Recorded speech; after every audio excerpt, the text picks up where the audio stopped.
Back on TYT Sports, Diego Costa is no longer a Premier League football player. And I'm sad. I'm very sad. There's a reason why, really quick. All right. The Premier League is carbon copied for a player like Diego Costa. Defenders hate him. Media hates him. He even probably hates him. Coaches hate him. Fair. But he, not just for the entertainment value, is that goes back to the first point. He petrifies defenders, man. He's got that Alan Shearer effect without being professional like Alan Shearer. Like, he's got his problems, we all know that. But I liked him as a footballer, and I'm going to miss watching him in the Premier League. I thought that if you were to take Diego Costa and put him on a career trajectory with him being a sane person, he would have went on his way to being one of the best players I think we've seen in the Premier League as a striker. But of course, his sanity in between that and his inability to work with other people has deterred the journey back to Atletico Madrid. It was a drama-filled episode when he was there. And what I thought was really funny is that when he forced his move and he was like partying in Brazil. With Atletico Madrid shirt on? Yeah, like how fucking petty are you? But all right, he knows in the best interest of him what he wants to do. He obviously didn't want to go to China, so he goes to Atletico Madrid. Had to sit out half the season? Nah, not a little less than half the season in order to start playing again. Fine. What I personally wanted to see was just the hatred between him and Conte exemplified every match day. Unfortunately, we won't be getting that.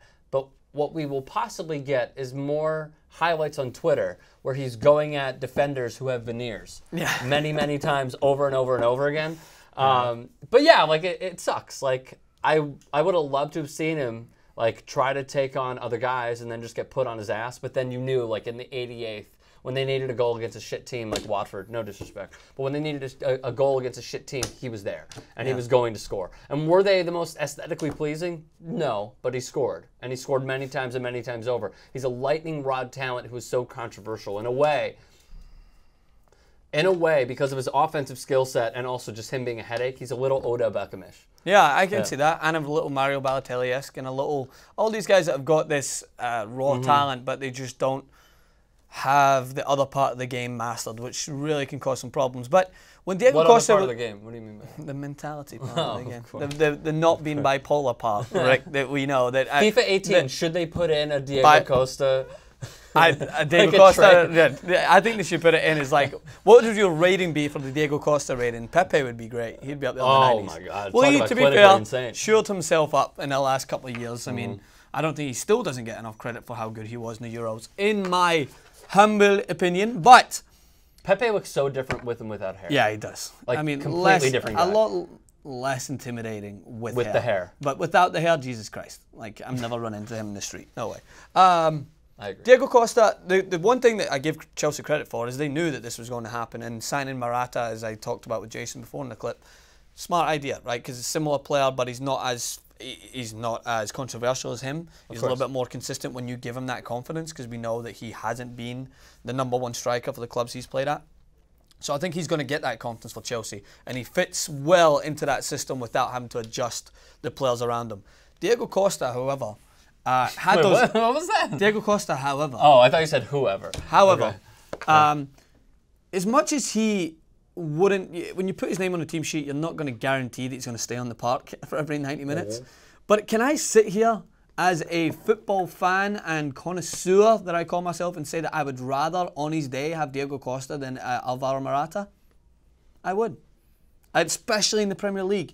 Diego Costa showed up against big teams countless times when he was also not a fair statement to make because Morata just arrived. No, but even with that though. So we haven't seen the entire body of work of how a game will translate from one league to another. So I'm just saying, like I understand your point. So if we were to go off of just like not necessarily what they've done in the Premier League because he's only been there for a few months, but what they've done over their entire career, I'd probably still say Diego Costa. Yeah, so would I. Yeah. Because he left a game against Real Madrid, and that team immediately suffered and lost the Champions League because of it when he went off against Real Madrid. So now to get to the other point of it really quick is now what does this do for Atletico Madrid when they're able to get him back after their ban is finished in January? I mean, Antoine Greizmann surely is licking his lips, but also locking his door, you know, because he's probably thinking to himself, right, we have this guy who... the boogeyman. Yeah, is definitely interesting. But he's got... If you're Greizmann, do you leave now? No. No chance. You are... I mean, he is excited. All right. Because Antoine Greizmann brings out the most of Fernando Torres since we've seen him in a Liverpool jersey. Antoine Greizmann brings the most out of Olivier Giroud in the Euros when you need his help. He plays well with front men who hold the ball up and work like a workhorse for you. Diego Costa knows Simeone. Simeone knows Diego Costa. You're going to get the best version of him. They're the same person. Yeah. They're clinically the same person. Very much fucking insane. Yeah. So I agree with you. Well put. My question about Griezmann was, and you sort of answered it, how well would he play off of somebody who is way more talented than Fernando Torres? Yeah. The best Torres we saw was obviously with Liverpool. Then he just fell off a cliff. However, one of the best highlights I've ever seen is when Fernando Torres, I believe in the Champions League, Scored against Barcelona. But you hear Gary Neville and he goes, "Oh, unbelievable! Unbelievable!" And the YouTube clip is titled "Gary Neville Orgasm." Yeah, I've seen it. Fantastic. All right, so how many goals for Diego Costa? What, between January Atletico? and the end of the season? I'm going to give him 15. Oh! I mean, we're up top. We're close. We're Dude, close nice. Yeah, I'd say we're going to be there or thereabouts.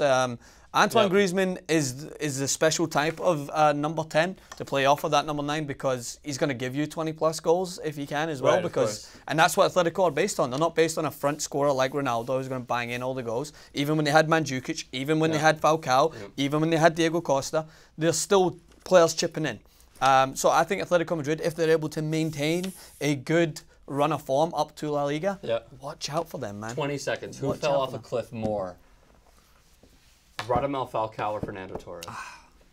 Falcao, in my opinion. Just because Fernando... Because of an ACL injury. No, because Fernando Torres did it in both leagues. He just wasn't able to continue. Like, I have never seen a striker so mesmerizing than what I seen of Fernando Torres at Liverpool. My God, like he made me a fan of Liverpool, and that's such a hard thing to do when you're a Manchester United fan. Like, not a fan and wanting him to win, but I would tune in. I would just tune in to watch him every game. It kind of looked a little bit like him, according to some reports. All right, so anyways, that's where we're going to sign off. Thoughts in the comment section below. Subscribe to 2IT Sports.